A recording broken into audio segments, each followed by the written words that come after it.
Pagiku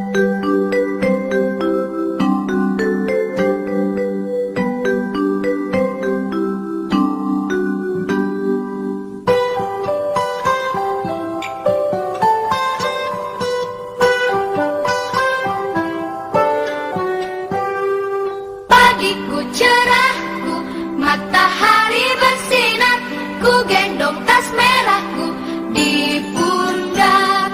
Selamat pagi semua, ku nantikan dirimu di depan kelasmu, menantikan kami.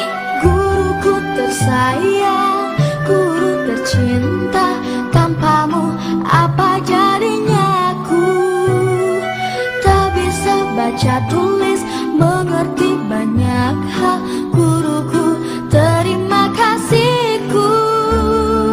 Nyatanya diriku kadang buatku marah, namun segala maaf kau berikan.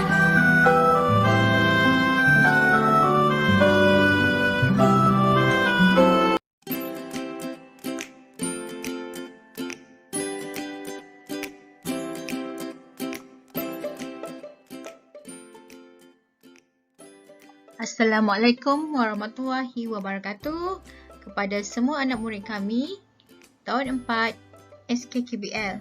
Baiklah, pada minggu ini kami akan menerangkan serba sedikit tentang format kertas soalan peperiksaan Bahasa Melayu tahap 2. Bermula dengan kertas pemahaman, terdapat dua bahagian, iaitu bahagian A kertas objektif dan bahagian B kertas subjektif.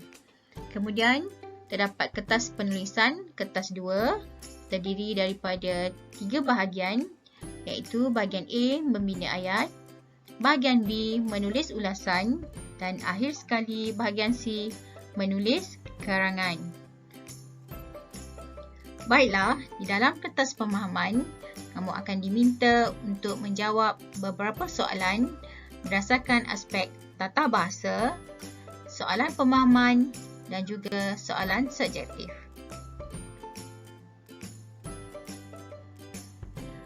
Seterusnya, murid-murid, mari kita lihat pula apakah soalan yang terdapat dalam kertas penulisan. Kertas penulisan bahagian A. Di dalam bahagian A, murid-murid akan diminta menulis 5 ayat yang lengkap berdasarkan maklumat yang diberi. Boleh lihat contoh gambar yang dipaparkan. Berikut merupakan contoh jawapan kepada soalan tadi. Murid-murid diminta membaca contoh jawapan dengan sebutan yang betul.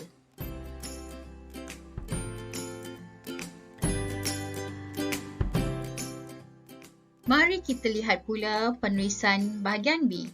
Dalam kertas penulisan bahagian B, murid dikendaki menulis ulasan berdasarkan kepada maklumat yang diberi. Ulasan mestilah ditulis dalam 3 perenggan. Perenggan pertama ialah pendahuluan, perenggan kedua ialah isi, perenggan ketiga penutup, dan ulasan yang dihasilkan tidak boleh melebihi 80 patah perkataan. Seterusnya, ini ialah contoh kepada soalan bahagian B. Gambar menunjukkan pokok kelapa pelbagai guna. Tuliskan ulasan tentang kegunaan pokok kelapa. Panjang ulasan mestilah tidak melebihi 80 patah perkataan. Baiklah murid-murid, kamu dikendaki membaca contoh jawapan dengan sebutan yang betul.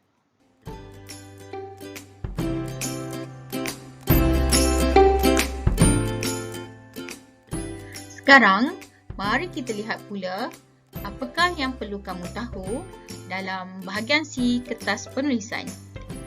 Penulisan bahagian C memerlukan murid untuk menulis karangan lengkap berdasarkan tajuk yang diberi. Kebiasaannya, penulisan ini mempunyai 5 hingga 6 perenggan. Perenggan pertama, pendahuluan. Perenggan kedua, mempunyai sekurang-kurangnya 3 atau 4 isi. Dan perenggan kelima ialah penutup. Karangan dihasilkan adalah antara 80 hingga 120 patah perkataan.